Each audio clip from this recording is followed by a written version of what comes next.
A common complaint I've seen about K-pop Demon Hunters is how it handles its characters. It's a movie with incredible fight sequences that play out like music videos, but it's not too shabby when it comes to storytelling either. It explores the themes of self-acceptance and shame through the characters Roomie and Jinu.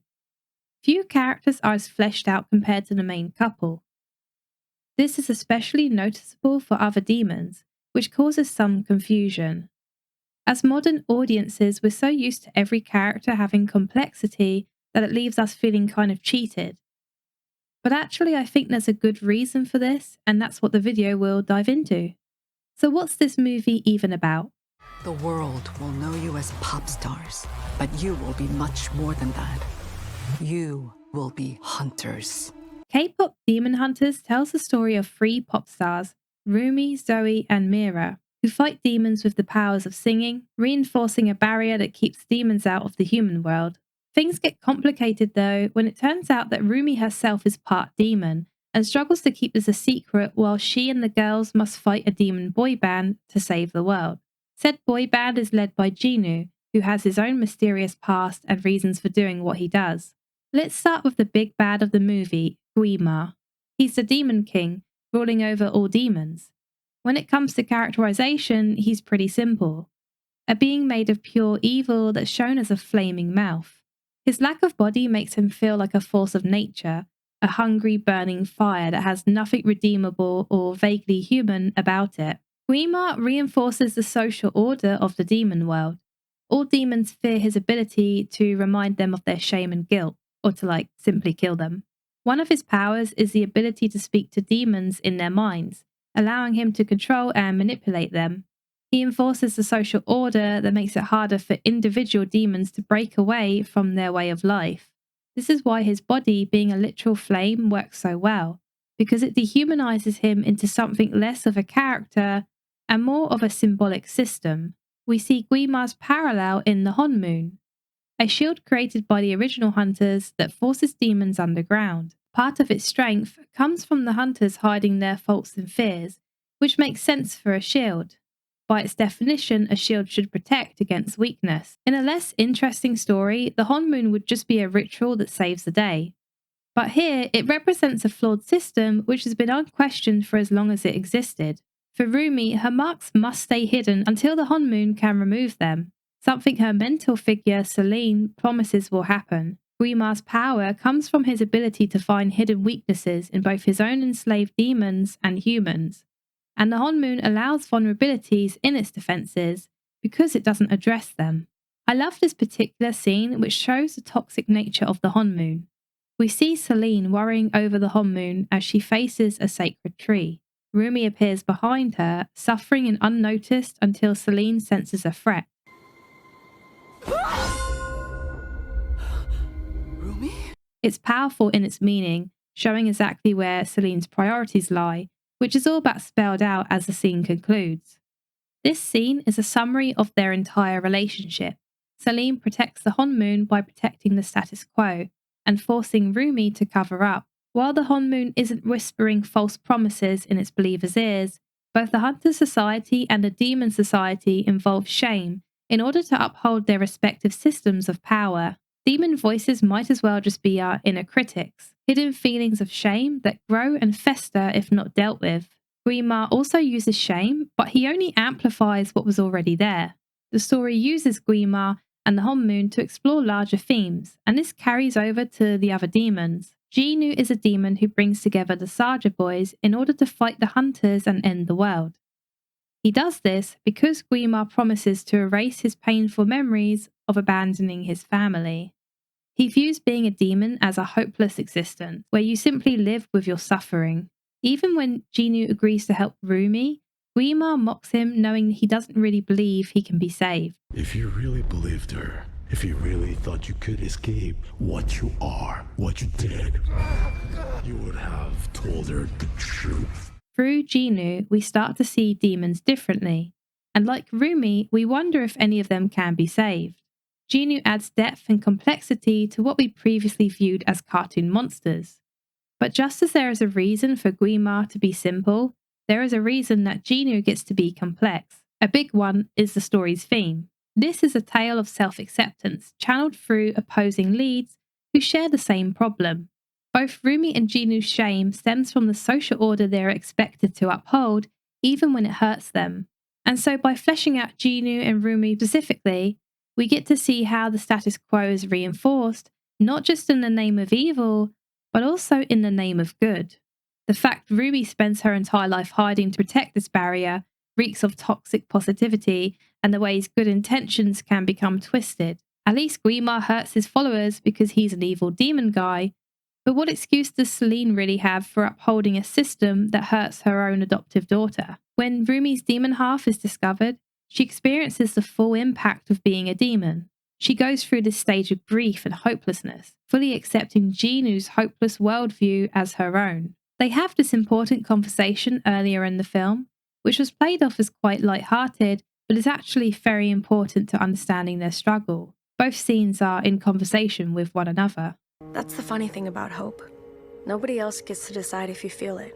Roomie believes hope is a choice. It's an action, something you actively seek out. It's one of the things I love about her character because it shows just how emotionally resilient she is. More importantly, it enables her to find the inner strength to do something about this dead-end situation. But it's only by seeing Jinu as a redeemable person that Roomie is able to imagine a better world. Because Roomie sees herself in Jinu. I have to believe. Because if there's no hope for you, what hope is there for me? Roomie's marks and Jinu's memories are the sources of their shame. These characters are mirrors, both feeling trapped and unable to escape society which they are trying to conform to. We don't know what would happen if Jinu had his memories erased, but I think it's safe to say he'd lose what's left of his humanity in order to be an unaffected demon. This is why we see some demons being completely cartoonishly evil, because most have already lost their humanity. It's poorly addressed in the movie, but simple demons do have a purpose. They represent hopelessness, a state which we see Jinu struggling with, and which Roomie briefly experiences in this scene. While there may be a few demons on the edge of losing their humanity, the film chooses to focus on Jinu in the same way it focuses on Roomie's inner journey, rather than including Mira and Zoe. I think this is why Jinu's goal throughout the movie is to erase his memories, because by doing so, he would become a full demon. He would have zero attachments to humanity. Also, notice how Jinu almost lets the world end. He only changes his mind at the very last second when Roomie intervenes. Had Roomie not shown up, Jinu would have let Guima win. It's great characterization because it shows just how much of a struggle he has as a demon to do the right thing. As Roomie interacts with Jinu, she starts to see him more like a person suffering.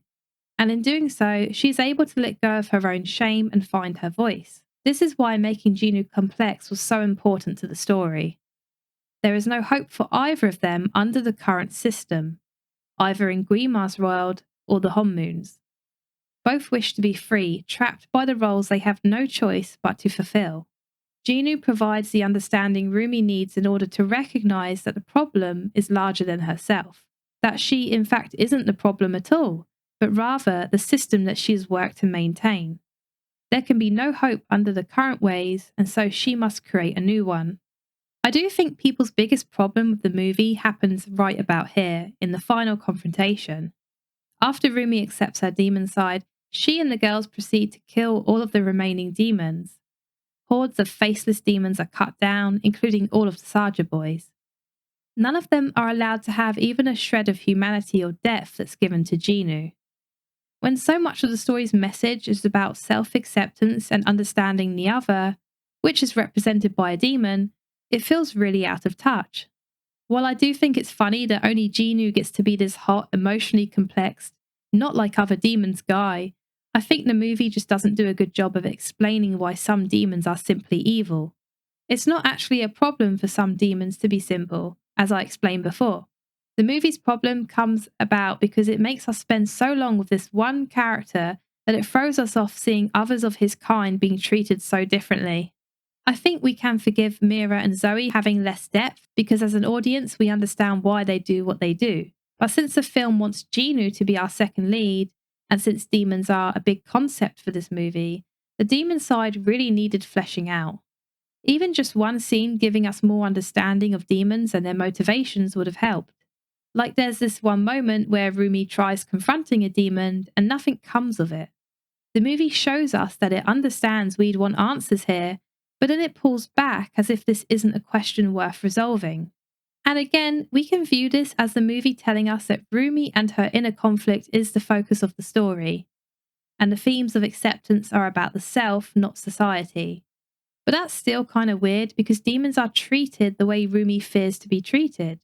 So at the very least, it's a missed opportunity to make only one demon a good guy. The demon world seems to represent what happens when you give up entirely, unable to fight back against the system which cages you. You lose all autonomy, becoming a husk of your former self. If Guima represents the social system that controls them, demons themselves represent the submission to that system. It's less of a one-to-one mirror of the human world and more of a cautionary tale of losing hope. We see this when the humans are lured into the Saja Boys concert, as Guima's powers now affect both worlds. The humans become zombie-like, their negative emotions consuming them, and so the only comfort they can find is in Guima. He offers a false promise of acceptance, and it's no different to how he treats demons. And this is exactly what the Golden Honmoon does, offering a false sense of security and belonging, by sacrificing something of yourself. And it's this sacrifice which both Roomie and Jinu reject. All in all, this is a great movie that should have been longer. It's so rare that we get to eat this well as animation fans that I'm just happy this movie exists at all. But what do you think? Should the demons have been handled differently? Were Mira and Zoe done bad here? Either way, I hope you enjoyed, and I'll see you in the next one.